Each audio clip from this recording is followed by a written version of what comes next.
Welcome back to channel. இன்னைக்கு நம்ம என்ன பார்க்க போறோம்னு பார்த்தீங்கன்னா புர்ஜ் கலீஃபாவோட ஃபயர் ஒர்க்ஸ் தான் பார்க்க போறோம்.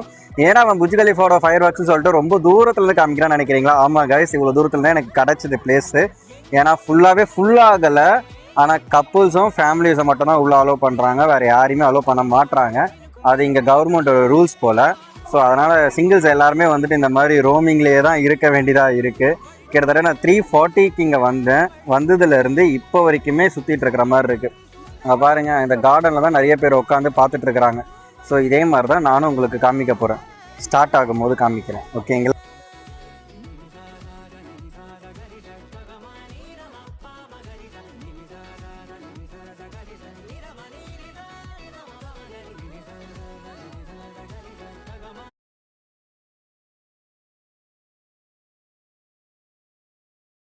காய்ஸ், எவ்வளோ கூட்டம் இருக்கும் பாருங்களேன். சரியான கூட்டமாக இருக்குது. இவ்வளோ கூட்டத்தையும் துபாய் போலீஸ் வந்து கார்பரேஷன் வந்து கவர்மெண்ட் தான் அவ்வளோ கூட்டத்தை மெயின்டைன் பண்ணுறாங்க. செம்மல டபுள் டக்கர் பஸ் வர வச்சுட்டு எல்லாரையும் டபுள் டக்கர் பஸ் மூலிமா ஏற்றி அனுப்புகிறாங்க காய்ஸ். அது இருக்குது பாருங்கள் டபுள் டக்கர் பஸ். அந்த பஸ்ஸில் தான் ஏற்றி எல்லாரையும் அனுப்புகிறாங்க. ஓகே, நான் போயிட்டு ரீச் பண்ணிவிட்டு அதுக்கப்புறம் உங்களுக்கு வந்து ஃபினிஷிங்கை நான் சொல்கிறேன், ஓகேங்களா? காய்ஸ், ஒரு வழியாக நம்ம வந்துட்டு ஃபயர் ஒர்க்ஸ்லாம் முடிச்சுட்டு நம்ம வீட்டுக்கு வந்து சேர்ந்தாச்சு. ஸோ மெட்ரோவில் வந்து இறங்கி நான் வீட்டுக்கு போயிட்டுருக்கேன்.